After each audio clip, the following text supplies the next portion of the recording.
네, 국제통화기금 IMF가 세계 경제 성장률 전망치를 낮추고 경기 침체를 경고했습니다. 7월 기대 인플레이션율은 최고치를 기록한 가운데 한미 간 금리 역전도 우려되고 있는데요. 우리 경제의 현주소는 어떤지 쇼미더경제에서 박종호 명지대 특임 교수와 함께 진단해 보겠습니다. 안녕하세요. 예, 안녕하세요. 네, 지금 이제 국제통화기금 IMF의 경제 성장률 전망치가 이제 다시 나온 거고요. 네. 또 하나는 이제 이 7월 기대 인플레이션율 두 가지인데. 하나는 이제 이 경기 침체하고 좀 관련돼 있고요. 다른 하나는 이제 인플레이션, 물가 상승과 이제 관련돼 있습니다.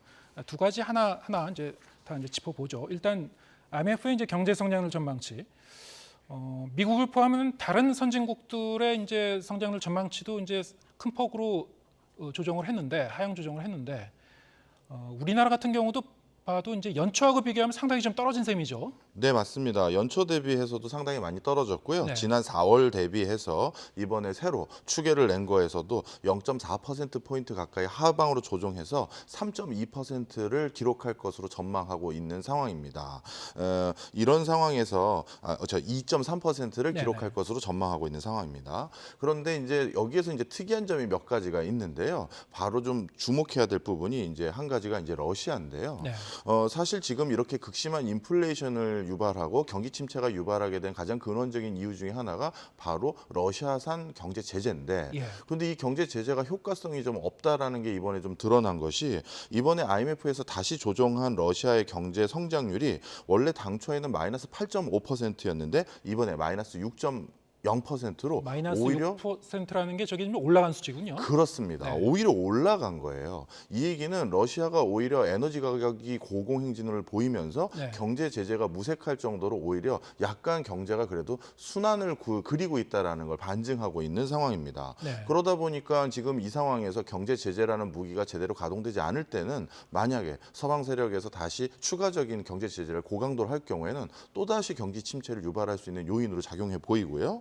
그다음에 이번에 이제 IMF에서 제시했던 각 나라의 경제 성장률의 조정치를 보면 자원을 많이 가지고 있는 나라들은 플러스로 재조정된 나라들이 대표적으로 많습니다. 예. 브라질 같은 경우는 이번에 재조정치가 경제 성장률을 1.7%포인트 오히려 상향으로 다시 조정했고요. 남아공 같은 경우도 대표적인 아프리카의 자원 강국인데 2.3%포인트 오히려 경제 성장률을 위로 올렸습니다. 사우디 같은 경우는 경제 성장률을 상향으로 조정하진 않았는데요. 작년도에 사우디의 경제 성장률이 3.2%였는데 올해 당초 IMF에서 예측한 게 7.6%거든요. 네. 이게 작년 대비 2배 성장 이상을 예측한 거니까 그대로 유지하고 있는 상황입니다. 예.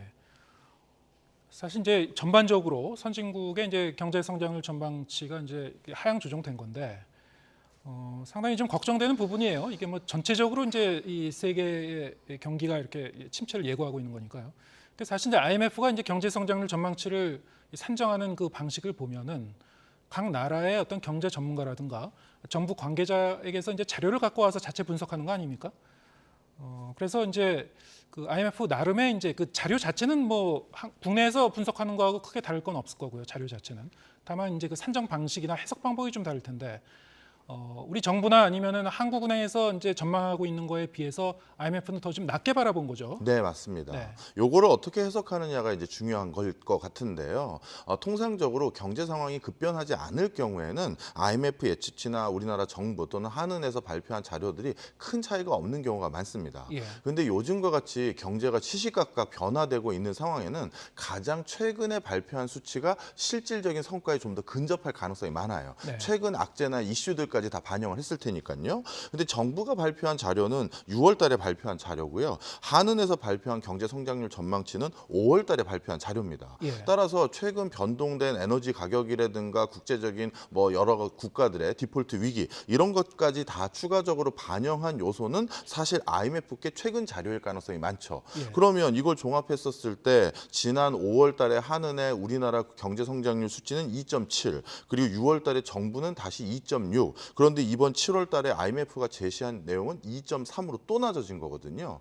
이거는 시계열적으로 앞으로도 더 경제 성장률을 하방으로 재조정할 가능성이 높다라는 시그널로 받아들이는 게 더 좋을 것 같습니다. 정부의 설명을 들어보면은 며칠 전에 발표됐었죠. 2분기 이제 GDP 성장률 0.7%, 예상보다 좀 더 이제 반짝 성장을 한 셈인데 이 수치는 이 IMF의 이 전망치에는 반영이 안 된 거다 이렇게 설명한 것 같아요.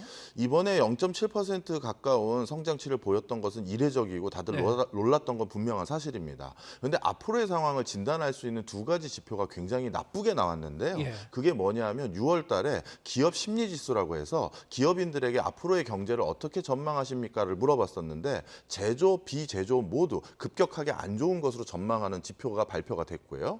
그다음 또 한 가지는 소비자들에게 앞으로의 소비 추세를 이제 진단할 수 있는 소비 심리 지수라는 게 있는데 지금 100을 넘어섰던 상태에서 이게 100 이하로 떨어졌습니다. 그러니까 앞으로 자신들의 소비 여력이나 소비에 대해서도 크게 위축될 것 같은 심리적인 지표들이 이미 확인됐거든요. 그 얘기는 지금 2분기 성장률이 나름대로 0.7% 보였다고 해서 여기에 우리가 안도할 상황이 아니라 네. 기업과 그다음에 민간 경제 주체들이 앞으로 지갑을 점점 닫을 가능성이 이미 진단되어 있는 상황입니다. 따라서 경제 성장률이 IMF가 우리나라 내부에서 진단한 것보다 숫자가 더 낮은 것이 앞으로의 상황을 좀 더 반응한 수치가 포함될 수 있습니다. 네. 여러 가지 뭐 경제적 여건도 악화되고 있고 게다가 이제 뭐 코로나 재유행도 이제 시작되고 있고 3분기, 4분기에는 이제 우리가 낙관할 수 없는 그 상황이다. 특히 좀 우려되는 지점이요. 최근에 보면은 이제 몇 달 동안 우리나라의 이제 무역 수지가 계속 좀 연속적으로 이제 발생하고 있어요. 특히 대중무역 적자가 이제 눈에 띄더라고요. 어떻게 보셨습니까? 네, 사실 이제 우리나라 같은 경우는 중국의 무역 의존도가 상당히 높은 상황인데요. 네. 문제는 이 코로나19가 도대체 어떻게 귀결될지를 아무도 감당을 하지 못하는 상황이고요. 네. 언론에서도 이미 많이 보셨겠습니다만 상해나 북경 같은 경우는 전반적인 봉쇄를 하고 있는데 그 두 성만 봉쇄를 하는 것이 아니라 중국의 31개의 성이 정도와 수위, 방법만 다를 뿐이지 지금 다 사회적 거리두기를 통해서 코로나19에 대해서 싸움을 하고 있습니다. 그런데 지난 2년 동안 사실은 우리 인류는 한 코로나19를 사회적 거리두기로 잠재울 수 있느냐라는 실험을 200번 가까이 한 거라고 볼 수가 있거든요. 왜냐하면 200여 개의 국가들이 사회적 거리두기라는 방식으로 코로나19와 싸워봤거든요. 그런데 거기에 대해서 이렇다 할 가시적인 성과를 낸 국가는 없습니다. 자, 이런 것까지 종합했었을 때 다시 몇 달 뒤면 날씨가 또 추워지고 그랬을 때 중국이 지금보다도 코로나19가 더 확산될 경우 중국 경기가 지금 예측치보다도 훨씬 더 하방으로 재조정될 가능성이 많고요. 네. 중국 내부의 경제 학자들은 이미 하반기 중국의 경제 성장률을 0%대까지 진단한 학자들이 많아요. 이런 상황에서 중국 경제가 더 악화될 경우 우리나라에도 전반적인 경제 성장률의 악화로 이어질 것 같습니다. 지금 대중 적자가 이렇게 늘어나고 있는 이유는 사실 이제 굉장히 좀 이례적인 현상이긴 한데요. 지금 말씀하셨다시피 이제 코로나 상황이라든가 어떤 그 일시적인 변수인지 아니면은 이 두 나라 간의 이제 무역 구조 자체가 좀 재편되고 있는 상황인지 이런 게 좀 궁금하거든요. 우리나라가 사실 그동안 대중 적자가 이렇게 생기지 않았던 이유는 우리가 상당히 흑자를 볼 수 있는 요인이 많았는데요. 네. 중국이 좀 전에 말씀드린 것처럼 31개 성이 모두 봉쇄가 되다 보니까 소비 활동과 투자 활동이 완벽하게 제한돼 버린 겁니다. 그러니까 우리 물건이 수출될 수 있는 여지는 굉장히 적어진 반면에 반대로 중국에서 우리가 생산을 해서 우리나라로 다시 가져오는 부품 소재들은 있거든요. 네. 그것은 우리가 통계상 당연히 우리나라로 수입하는 것으로 잡힙니다. 바로 이런 이유 때문에 무역 적자가 이렇게 커진 것으로 보여지는 현상은 있습니다. 예. 어쨌든 이제 뭐 내수하고 수출 이 두 가지 축인데 이 소비 자체도 이제 3분기, 4분기에 우리가 뭐 낙관할 수 없는 상황이고 수출은 지금 이렇게 이 무역 수지 적자가 이제 계속 연속적으로 발생하고 있는 상황이고 일단 경기 침체 그 우려가 이제 커질 수밖에 없는 그런 상태인 것 같습니다. 또 다른 한편에서 이제 기대 인플레이션 이 지표가 나왔는데 이게 또 역대 최대치를 기록했어요. 기대 인플레이션 결국에 이제 이 물가 상승이라는 게 심리적인 변수가 크지 않습니까? 근데 기대 인플레이션이 높게 나왔다는 건 앞으로 이제 물가 상승 행진이 상당 기간 계속될 수밖에 없다 이렇게 볼 수 있는 건가요? 예, 맞습니다. 사실 이렇게 기대 인플레이션이 형성되고 나면 그 다음 일반적으로 전개되는 현상이 많은 회사에서 임금 인상을 요구하는 목소리가 더욱더 높아지고요. 네. 그리고 많은 소비자들 입장에서도 가격 수용성이 높아집니다. 물건 가격이 올라갔었을 때 그거를 수용하는 정도가 높아지는 거죠. 그렇게 됐을 경우에는 어떤 문제가 생기냐면 사회 전반적으로 물가 상승률 자체가 만성적인 고물가 기조가 계속 형성될 수가 있는 거거든요. 물가는 올라지니까 당연히 거기에 대응하기 위해서 인건비와 또 여러 가지 자재 가격을 다시 올리게 되고 그럼 또 물가 상승이 유발돼서 또 그런 악순환이 연결되는데 그래서 이번 IMF에서도 보고서에서 뭐라고 천명했냐 하면요. 경기 침체가 우려되는 것은 분명하지만 이런 고물가 기조를 어떻게든 잡는데 먼저 정책적 방점을 찍어야 된다라고 천명하고 있는 상황입니다. 그 가장 그 근원적인 근거는 지금 기대 인플레이션이 좀처럼 꺾여지는 분위기가 아니거든요. 그걸 우려한 것 같습니다. 네.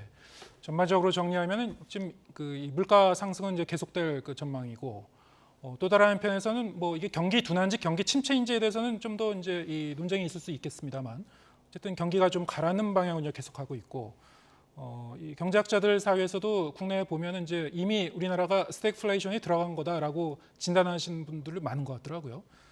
이렇게 되면 이제 이 시민들 입장에서는 뭐 자산 가격도 그 좋아질 가능성이 또 낮은 거고 자산 가격도 이제 떨어질 가능성이 높아지고 본인의 이제 이 실질 소득도 이제 떨어지게 되고 사실 이제 일자리도 더 줄어들게 되고 여러 가지 이제 전방위로 좀 어려운 그 상황이 이제 몰려 들어오고 있는데 자, 이런 상황에서 자, 한국은행이 이제 한번 이제 빅스텝을 단행하지 않았습니까? 네. 이런 상황에서 일단 기대 인플레이션을 잡기 위해서 다음에 또 한 번 빅스텝을 단행할 가능성도 배제할 수는 없다. 이런 시각도 있는 것 같습니다. 왜냐하면 이제 2분기에는 어느 정도 이제 그래도 반짝 성장을 했기 때문에 부담감을 좀 줄어든 거 아닙니까? 어떻게 전망하시는지? 네, 이제 좀 있으면 이제 연준에서 금리 인상을 단행하게 될 텐데요. 이번에도 연준이 0.75%포인트 인상할 것으로 점쳐지고 있는 상황입니다. 네. 만약에 미국 연준에서 이번 0.75%포인트 인상을 하게 되면 네. 우리나라 금리와의 금리 역전 현상이 일어날 수밖에 없는 상황인데요. 네. 그렇게 되면 한국은행 입장에서는 빅스텝 같은 경우나 추가적인 금리 인상을 단행할 수 있는 명분들이 더 형성되는 것이고요. 네. 따라서 이번에도 하는 입장에서는 금리를 올릴 수 있는 요인이 하나 더 생긴 겁니다. 뿐만 아니라 기대 인플레이션의 현상도 지금 이렇게 금리를 계속 올리고 하는 총재께서 연말까지 단계별로 한 단계씩 금리를 계속 올려갈 것을 지금 생각하고 있다라고 발언까지 이미 했음에도 불구하고 앞으로 인플레이션이 계속될 거라는 기대 심리가 잠재우지 않았기 때문에 충분히 빅스텝에 가까운 형태로 금리 인상을 고려할 요인이 많아지고 있어요. 한국은행도 또 한 번 0.5%포인트 한 번에 이제 인상할 가능성이 있다. 지금 이제 미국 연준 얘기를 하셨습니다만 이번 주에 이제 그 결과가 나오죠. 네. 일단은 이제 자이언트 스텝 0.75%포인트가 이제 유력하게 전망이 되고 있습니다만 사실 한 몇 주 전만 해도 또 0.75%포인트가 아니고 뭐 1%포인트 올리는 그 방안도 일부에서는 이제 이 관측이 되고 있더라고요. 어떻게 전망하시는지요, 개인적으로? 사실 중립금리라고 해서 네. 경기가 너무 과열되지도 않고 침체되지도 않는 금리 수준을 미국 연준의 위원들은 2.3에서 2.5% 사이가 중립금리다라고 전망하고 있거든요. 예. 그런데 지금 연준의 금리 수준이 기준금리가 1.75%로 아직 중립금리에도 못 미친 상태입니다. 네. 물가를 끄기 위해서는 금리를 적어도 중립금리보다 높여야 되는데 아직까지도 이렇게 금리를 급격히 올렸는데 중립금리 미친 거예요. 따라서 이번에도 연준은 0.75%포인트에 가까운 금리 인상을 단행할 것으로 보이고요. 예. 이렇게 중립금리 이상의 금리 수준이 와야지만 물가를 잠재우는 효과성을 발휘할 수가 있는 건데 아직까지도 그 이하였기 때문에 이번에도 0.75 이상의 금리 인상이 단행될 것으로 전망됩니다. 1%까지는 아니고 한 0.75%포인트 정도 올릴 걸로 보인다 이렇게 진단하시죠. 뭐 자네 델러는 그 권한은 없지만 네. 자네 델러는 경기 침체를 우려하기 때문에 네. 그런 정도까지는 아니라고 전망하고 있습니다. 예, 알겠습니다. 오늘 말씀 여기까지 듣겠습니다. 쇼미더경제 박종호 명지대 특임교수와 함께했습니다. 고맙습니다.